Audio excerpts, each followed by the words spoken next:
Donc, voilà, mon cher soeur. C'est bon, non? Alors, Bon, oui. D'accord. cette façon de faire qui retarde l'accomplissement de la réalisation des desseins que Dieu a pour l'Église. Parce qu'à la vérité, ceux qui le font ici ne sont pas nécessairement avec une nouvelle génération. Ils ne font pas le but de regarder l'œuvre, c'est de bonne foi même. Parce qu'ils pensent, ils estiment que faire comme ça va plutôt permettre même qu'on puisse atteindre les objectifs que le Seigneur a pour son Église. Donc, je veux dire que par exemple, ceux qui établissent des buts avec, comme la sœur a dit, des moyens pour les atteindre. C'est de bonne foi. C'est ça, ouais. Ils le font. Bon, mais cette bonne foi n'est pas suffisante. Moi, je me souviens que j'ai eu cette discussion avec le pasteur, avec le collaborateur de ici. Un jour, il m'a envoyé un texto sur WhatsApp pour me proposer un thème pour l'année. Okay. Donc, un thème qui est censé nous conduire pendant toute l'année, pour orienter les efforts de l'Église, les décisions, le ministère, tout ça. Donc, quand il m'a envoyé le thème, alors franchement, c'est dans la période où j'étais en train de. Est-ce que le Seigneur était en train de remonter dans mon esprit toutes ces choses qui avaient été échafaudées. Donc, quand il m'a envoyé ça, ma réaction, ça a été de lui poser une question. Est-ce qu'on a besoin d'un thème de l'année pour faire le travail du Seigneur? Bon, donc, ça nous a envoyé à une petite discussion des gens. Et je lui ai dit, d'ailleurs, d'où tu tires ce modèle? Il a voulu forcer un peu pour lui dire que, bon, les apôtres ont fait comme ça. Il dit, non, pour moi, tous les apôtres ont donné un thème à une année. Ça les a conduits dans cette année. Il n'a pas fait. Cette pratique n'existe pas dans le modèle apostolique. Maintenant, quand je reviens, ça a été mon raisonnement avec lui, hein, quand je reviens à nous, à notre réalité, notre église locale ici, ça fait de nombreuses années qu'on s'est donné des thèmes. Mais concrètement, quelle évaluation tu fais de l'application de ces thèmes par l'église pendant toutes ces années? Thème de thème, année après année. Quand tu évalues, c'est pas le résultat de ces thèmes. Et puis, pourquoi on passe à un autre thème et on ne continuerait pas le thème de l'an dernier? Est-ce que ce thème-là était censé nous conduire à faire a été réalisé? Ça n'a pas été réalisé. Pourquoi on passe à un autre thème? Alors, vous achetez de vous poser des questions pour vous faire réaliser que, tu vois, on est en train d'aligner des thèmes seulement. Pour que, bon, ça nous donne l'impression que cette année-là, on n'a pas travaillé dans le désordre, mais on a été orienté par un thème et que, bon, voilà, c'est ça qu'on a fait en rapport avec ce thème et tout ça. Je lui ai dit, prends le modèle qu'on a dans les Écritures. Sans thème, laisse tomber les thèmes. Laisse tomber les visions et les machins, tout ça. Est-ce que si on n'a pas de thème, on n'a pas de vision qu'on se donne, est-ce que l'Église va mourir? Est-ce que l'Église ne pourra pas vivre? Est-ce que l'Église ne pourra pas faire comme on voit dans les Écritures? Si. Mais ça veut dire d'ailleurs que toutes ces choses avec lesquelles on s'embrouille, ça nous encombre. Ça nous encombre parce qu'il y a des objectifs qui sont les objectifs de l'Église là. C'est déjà dans les Écritures. Où l'Église doit partir, où Dieu oriente son Église, c'est déjà dans les Écritures. C'est pas nous on a commencé l'Église. Les gens ont commencé ça des siècles avant nous. Ils ont marché d'une manière. Dieu a voulu que nous ayons des traces de comment ils ont fait. Et puis ça a donné les résultats que nous sommes aujourd'hui. Si nous on est là aujourd'hui, c'est parce que la façon dont les anciens ont fait, c'était déjà bon, c'était suffisant pour accomplir les desseins que Dieu a pour son Église. Donc pourquoi nous aujourd'hui, époque moderne, on se donne maintenant une autre façon de faire l'Église qui n'a rien à voir avec ce que les apôtres ont fait, et pourtant pour eux là ça marchait. Donc d'où vient que nous on a besoin maintenant d'inventer de nouvelles choses pour aller où maintenant, pour atteindre quels résultats, puisqu'il y a déjà une façon de faire qui est enregistrée et qui nous est parvenue pour servir d'exemple afin qu'on puisse en instruire. Donc pourquoi on va laisser ça et puis on va faire autre chose? On va ajouter maintenant des choses, on va inventer des choses. Est-ce que ce n'est pas dangereux de faire ça? Est-ce que ça ne va pas nous ralentir, ça ne va pas nous faire dévier de façon subtile, même si on veut le faire de bonne foi? Est-ce que c'est juste, est-ce que c'est normal qu'on s'engage dans une voie pour laquelle on n'a pas un modèle, on n'a pas une référence dans les Écritures? Bon. Alors, comme tu le disais, et comme les Écritures disent, le Seigneur Jésus, il est appelé l'image du Dieu invisible. C'est ça. Dieu là, le Père, on ne le voit pas. La Bible dit même, personne n'a jamais vu le Père, mais le Fils, c'est lui qui l'a rendu visible, il l'a rendu manifeste, afin qu'on voit comment le Père fait ces choses, comment il est, comment il pense, comment il voit. Donc le Fils a été la manifestation visible du Père. Ce qui est entre le Fils et le Père, c'est ça le Fils a prié pour dire au Père, ce qui est entre toi et moi, que ça soit entre moi et eux. D'accord? Donc la façon dont le Fils visible rend le Père invisible visible, c'est comme ça que l'Église rend aussi visible le Fils qui est devenu invisible. C'est ça. L'Église est donc la manifestation visible du Fils invisible. Amen. Amen. Donc, il nous reste à faire quoi? Il nous reste à faire apparaître Christ en tant que son Église. Quand le Fils est venu, la seule chose qu'il est venu faire, c'est nous révéler le Père. Donc, si nous sommes également la manifestation visible du Fils, ça veut dire que tout ce que nous avons à faire, c'est révéler le Fils. C'est ressembler au Fils. C'est montrer, présenter, faire voir l'image du Fils. Et ça, c'est un objectif qui est suffisant et dans lequel on trouve tout le reste. Amen. Le danger de faire autrement, c'est qu'on renverse. Au lieu que, comme tu l'as si bien dit, on prenne la source et qu'on fasse ça pour que les conséquences en découlent, c'est les conséquences-là qu'on prend comme objectif. Mais à quel moment maintenant la source va découler de ça? Parce que les conséquences, ça sera que l'évangile se propage. Ça sera que des communautés d'adorateurs de Dieu se forment, ça et là, à mesure que l'évangile se propage. Donc la propagation de l'évangile est une conséquence de la manifestation du Fils à travers l'Église. Et non l'inverse. Donc on ne peut pas prendre la propagation de l'évangile comme objectif. Et on dit, bon, notre objectif cette année, c'est de faire ci, de faire comme ça, de faire comme ça. L'intention est bonne. Mais je dis qu'on mène cette réflexion à la lumière des Écritures, comme on est en train de le faire, on se rend compte que ça pose problème. Ça pose problème. Et en réalité, quand on regarde l'histoire même de l'Église, il y a des raisons de dire, attention, afin de modifier les voies du Seigneur sur l'Église, on doit bien voir.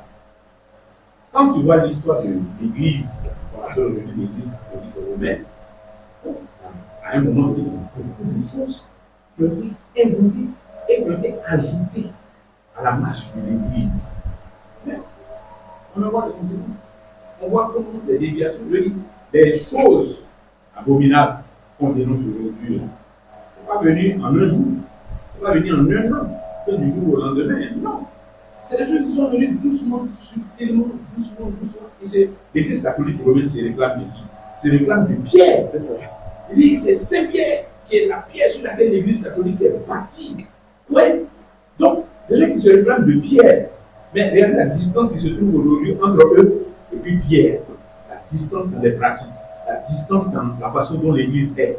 L'Église sous Pierre, quand on dit que les apôtres partaient à Jérusalem, où on retrouvait Pierre, Jacques et Jean pour l'église, ça ne ressemble en rien à ce qu'on a aujourd'hui et dans ce système catholique. Bon, je prends cet exemple parce que c'est le plus flagrant. Il y a également des travers aussi hein, dans le protestantisme et tous les autres mouvements. C'est le plus flagrant, c'est pour ça que je le prends. Ça devrait nous instruire. Et puis nous amener humblement et sagement à dire il y a tel mouvement d'où est sorti tel travers. Il y a telle façon de faire qui a donné tel travers. Mais pourquoi on ne reste pas simplement dans le modèle qui nous est donné dans les Écritures? Bon. Maintenant, est-ce que ça veut dire que, étant dans ce modèle-là, tout sera parfait? Non, mais même les traces qu'on a dans la Bible, concernant la vie de l'Église, à Corinthe, il y avait des problèmes. Et d'ailleurs, ces épîtres-là, généralement, viennent de problèmes qui ont été portés à la connaissance des apôtres. Donc, ils ont réagi pour régler ces problèmes. Donc, ça ne veut pas dire que si on reste dans le modèle biblique, le modèle apostolique, donc ça veut dire que tout sera parfait. Non, tout ne sera pas parfait. Mais au moins, on a la sécurité d'être dans quelque chose qui correspond à ce qu'on voit dans les Écritures, donc qui est très susceptible d'être conforme à ce que Dieu veut, comment Dieu veut que son Église soit, comment il veut qu'on le serve, comment il veut qu'on passe dans l'Église. Merci. Amen. Amen. Quelqu'un lise Ephésiens 3:10 et puis je vais dire quelques mots là-dessus. Oh, merci beaucoup, frère Eric, pour ce que tu partages. Et vous voyez, c'est ces réflexions effectivement qui mènent à se dire, mais tiens, il faut qu'on fasse attention au pas que nous posons. Voilà, il faut qu'on fasse attention à ce que nous sommes en train de vivre, à ce que nous sommes en train de construire. Parce que j'ai aimé ce que tu as dit, quand on a pris des conséquences comme des buts, ben, c'est déjà faussé à la base. On est déjà, en fait, l'intention peut être très bonne, oui, mais à la base, on est déjà faussé. Et à l'échelle du temps et de la quantité, ben, quand on va peut-être devenir beaucoup dans le temps, on va se rendre compte effectivement que nos fondements n'ont pas été bons. Et ça va nous rattraper. Aujourd'hui, ben, avant d'aller plus loin, quand on dit que l'Écriture demande que les femmes ne prêchent pas, qu'est-ce qu'on sort? Les amants meurent. Oui, c'est justement parce que, en fait, on n'a pas compris l'objectif même pour lequel on évangélise. Voilà. C'est-à-dire que pour nous, il faut gagner les âmes. Gagner-les de n'importe lesquelles des manières. Allez, gagner-les seulement. Et pourquoi Joab, quand il est arrivé dans la ville royale des Rabat, pourquoi il n'a pas tué le roi pour prendre la ville, il a demandé à David de venir? Il faut faire la guerre avec l'intelligence. Sinon, après le royaume, là, il va y avoir deux têtes dedans. Ça va se gâter. Alors, lisons Ephésiens 3:10. C'est vraiment important. 3:10. Qu'est-ce que c'est écrit? Oui. Afin que la domination. Bon, donc, lis à Bali verset peut-être 9. On va voir. Remonte un peu. Et de mettre en lumière. D'accord. Quelle est la dispensation du mystère caché de tout temps en Dieu qui a créé toutes choses, afin que les dominations et les autorités dans les lieux célestes connaissent aujourd'hui par l'Église la sagesse infiniment variée de Dieu. D'accord. C'est ça. C'est ça. Selon le dessein éternel qu'il a mis en exécution par Jésus-Christ, notre Seigneur. Alors, je veux dire que vous vous rappelez que dans 1 Timothée, chapitre 3, quand il parle du mystère de la piété, Dieu manifestant en chair, il a dit là-bas qu'il a été vu des anges. Vous voyez, non? Maintenant, ici, en fait, la petite pensée qu'on partage actuellement, je dis, la sœur a demandé c'est quoi, si vous voulez, le but même vers lequel une église locale, on prend une église, ou même un rassemblement de chrétiens, ils doivent aller vers où? On dit, mais on doit rendre visible, en prenant l'expression du frère, le Fils. Alors, ou le Christ. Maintenant, je dis que si ce n'est pas ça là, comment les dominations, les esprits qui sont dans les lieux célestes là, comment par l'Église ils peuvent apprendre la sagesse de Dieu? Je dis que là, on est en train de parler par exemple d'un apprentissage, mais que ces êtres célestes là, ils réalisent au travers de l'Église. Mais je dis honnêtement, qu'est-ce que nous on a à apprendre à des êtres célestes? Rien. Rien du tout. C'est-à-dire que si, en termes de nous comme hommes, simplement, là, nous n'avons rien du tout à apprendre à des êtres célestes. Parce que les anges, par exemple, ils sont plus puissants, plus intelligents, ils sont plus, je veux dire, outillés que nous, les hommes. Mais, pourquoi j'ai cité 1 Timothée 3? 1 Timothée 3 dit que ce mystère, en fait, c'est le Christ apparu là, en chair, là. C'est lui que les anges ont vu, ont contemplé, ont regardé. Donc, l'Église, en fait, reproduisant, on va dire comme ça, ce Christ, devient aussi une école encore pour ces êtres qui sont en haut. Ça veut dire que si ce n'est pas ce but que l'Église a, je ne vois pas en quoi l'Église peut enseigner quelque chose aux êtres célestes. Mais si l'Église est une sorte de reproduction du Christ, alors là, ces êtres d'en haut là ont à apprendre en regardant l'Église. Voilà. Et le simple sujet encore du voile dont l'apôtre parle, il va dire par exemple qu'il y a une affaire d'ange dedans. Mais qui aujourd'hui se préoccupe de cela? Mais parce que nous, on met tout dans ciel et enfer. Et si il met ça, il va en enfer. Si il met ça. Mais, par exemple, vous voyez, la pensée de pouvoir être une manifestation du Christ qui ne fait que le bon plaisir du Père, qui ne fait que la volonté du Père. Ça, c'est une pensée que nous n'avons pas du tout. Voilà. On peut même être des plus grands gagneurs d'âme, comme on peut le dire, courant, mer, terre. Mais quand quelqu'un nous rappellerait que Dieu veut qu'on dise, ah, vous là, vous avez les discussions. On vous gagne les âmes, où sont vos fruits? Vous voyez? Mais parce qu'on pense comme ça, parce que le but de Dieu, là, on l'a remplacé par autre chose. On s'est donné nous-mêmes des objectifs par rapport auxquels on travaille. Et si quelqu'un essaie de nous dire, ah ben, revenons ici, on dit non. Voilà, nous on gagne les âmes. Voilà. Alors que, vous voyez, je cite ce texte pour nous faire comprendre qu'effectivement, le but d'une communauté chrétienne, d'un rassemblement chrétien, c'est vraiment de pouvoir devenir un Christ visible, mais c'est un Christ d'ensemble. Voilà. C'est être ensemble un Christ visible. C'est ça.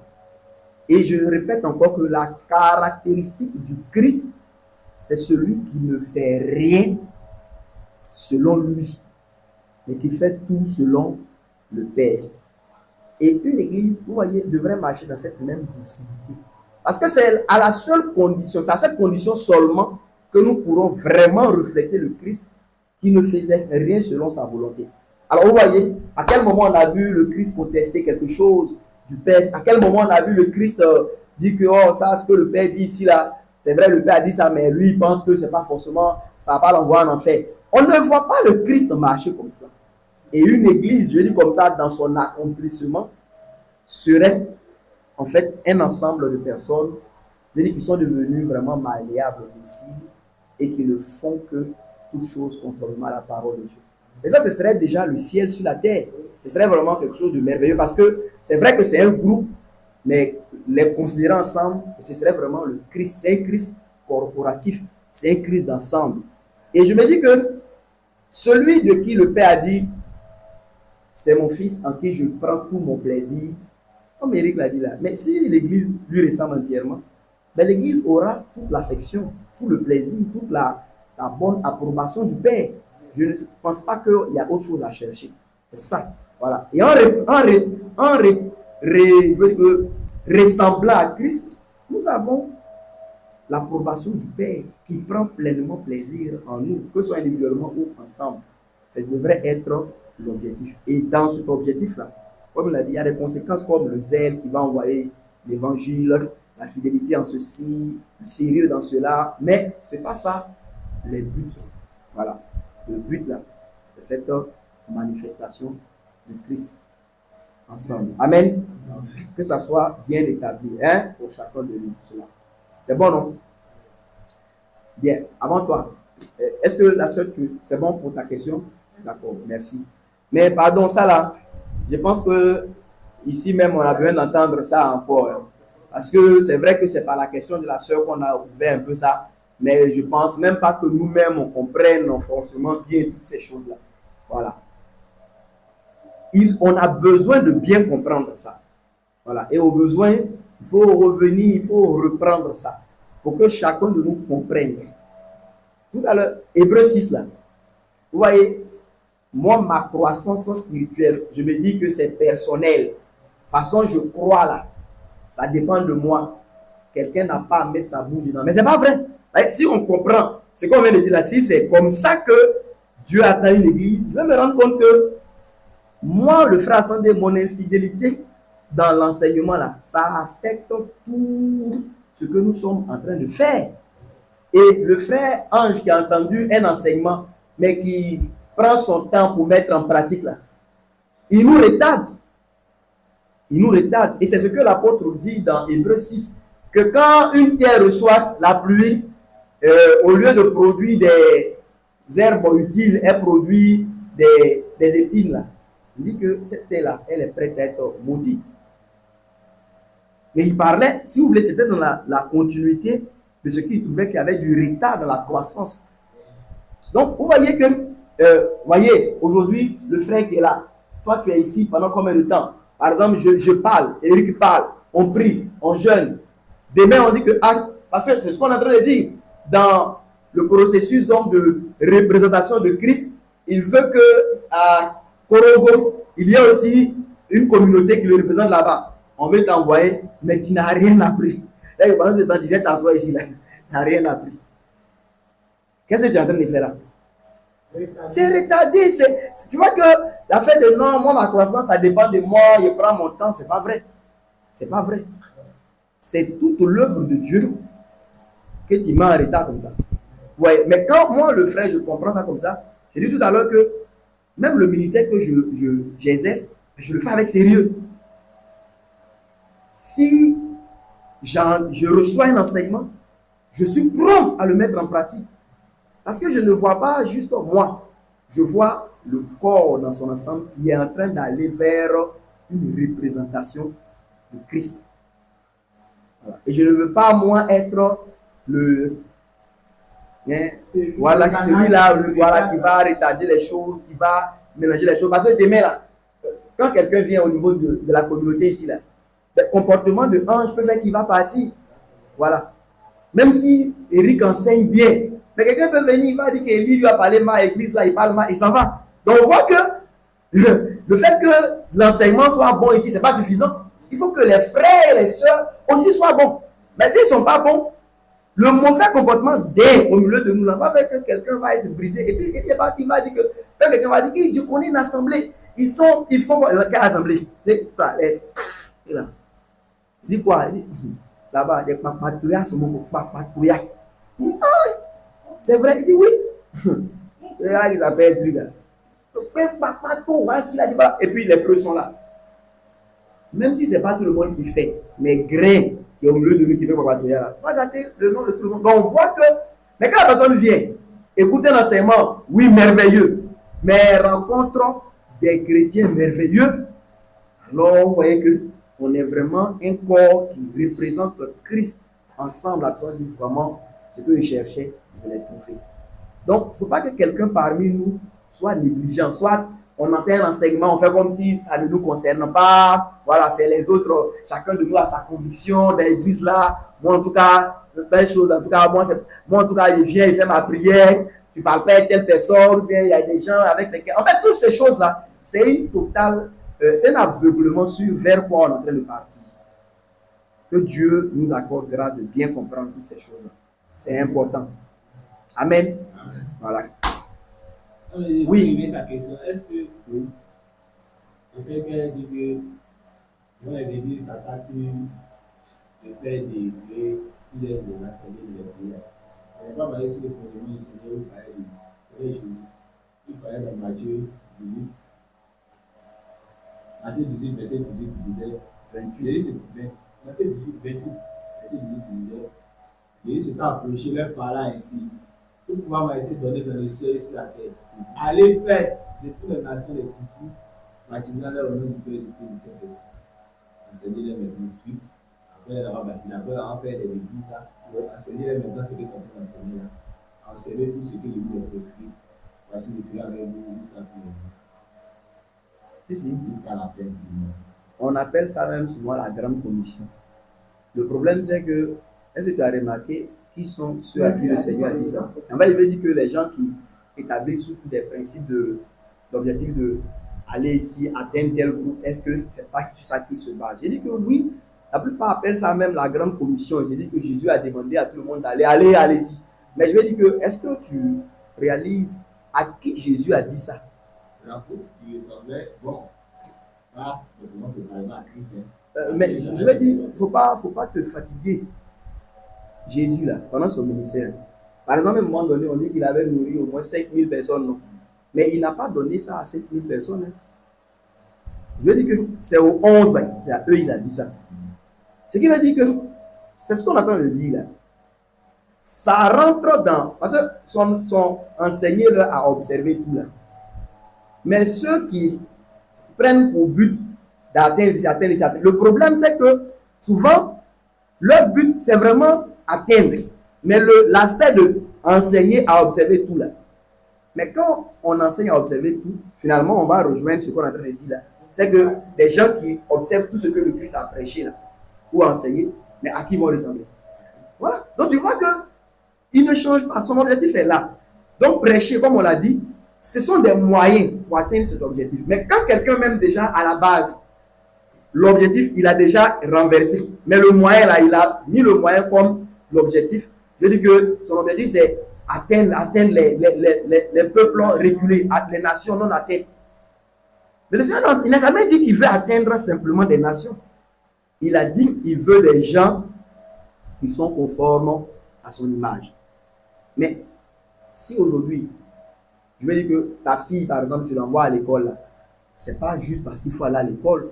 Voilà, je veux dire, il y a quelque chose que tu attends. Mais c'est parce que cette chose que tu attends à la fin, là, bon, pour l'atteindre, il faut aller à l'école. C'est pas que tu l'amènes à l'école. Tu vois, non? Voilà, donc tu n'as pas pour but de l'envoyer à l'école seulement. Voilà. Donc le Seigneur, en disant, allez-y prêcher. Mais c'est parce que dans le but, là, il faut la prédication. Et si quelqu'un comprend que dans le but, il faut la prédication, vous allez voir que quelqu'un ne va par exemple pas prêcher contre le but. Je ne sais pas si tu comprends. Voilà. Ça veut dire qu'un Joab qui sait qu'il est en train de faire la guerre aux Ammonites, mais c'est pour agrandir le royaume d'Israël, royaume dont David est le souverain, il ne va pas par exemple prendre la ville royale, alors qu'il sait que s'il prend cette ville, qu'est-ce qu'on va faire? On va lui mettre la couronne de roi sur sa tête. Pourquoi Joab s'arrête? Parce qu'il sait que en faisant ça, les nouveaux gagnés, là, parce que les nouveaux, les Ammonites, ils vont devenir des gens qui vont se joindre, on va dire comme ça au royaume, on les considère comme des gagnés. Mais eux, ils ont vu Joab. Or, c'est Joab qui a renversé leur roi. Donc, ils vont considérer que c'est Joab qui est leur nouveau roi. Donc, après, là, quand David va donner, par exemple, un ordre dans son royaume qui est arrivé maintenant chez les Ammonites, ben, ils vont dire qu'ils ne reconnaissent pas David. Et finalement, tu as vu qu'on a gagné les âmes, mais on a mené le royaume. Et c'est pour ça aussi que, comme je dis, regardez un homme comme Philippe. Quand il va en Samarie, il prêche, il gagne des âmes, il les baptise. Mais vous allez voir que il ne s'érige pas comme leur père spirituel, président fondateur pour établir les églises et puis devenir président fondateur de ces églises de la Samarie. Il quitte là et les apôtres viennent pour continuer. C'est le même, vous voyez, c'est l'équivalent. Parce que les pères de l'église en matière de doctrine et de pratique, c'était les apôtres. Bien que Philippe était oint de puissance pour chasser les démons, guérir des malades, il n'a jamais pris cette paternité. Parce que demain, quand les Samaritains vont te poser des questions de doctrine sur est-ce qu'on mange viande sacrée aux idoles, est-ce qu'on peut faire tel fait, comme ils l'ont fait aux apôtres, tu vas leur dire, si le Seigneur ne t'a pas équipé pour ça. Vous pensez que parce que tu as chassé des démons, tu es équipé pour pouvoir traiter des questions, par exemple? Non, ce n'est pas forcément le cas. Voilà. C'est le Seigneur qui a donné, par exemple, on parle d'Étienne, on parle de Philippe, même, mais ils étaient des diacres dans l'église. Mais quand il y avait, par exemple, des questions d'orientation, de pratique, de doctrine, c'était les apôtres qui géraient ça. Non pas qu'eux, ils ne connaissaient rien, c'est pas cela. Mais ils savaient aussi la place, je vais dire comme ça, de colonne, de père de l'église que le Seigneur avait donné aux apôtres. Donc quand tu ne l'as pas, et que tu t'ériges dans cette posture-là, mais c'est tout ça aussi on voit aujourd'hui dans la confusion dans laquelle on est. Voilà. Donc, si je suis, moi, Philippe, aujourd'hui, surtout que j'ai un ministère éclatant qui, voilà, embrasse des foules, ben ah non, voilà. On entend des principes du genre, tu as gagné les âmes, prends soin d'eux. C'est joli, mais ce n'est pas ce que Dieu dit dans sa parole. Est-ce qu'on peut se le dire là?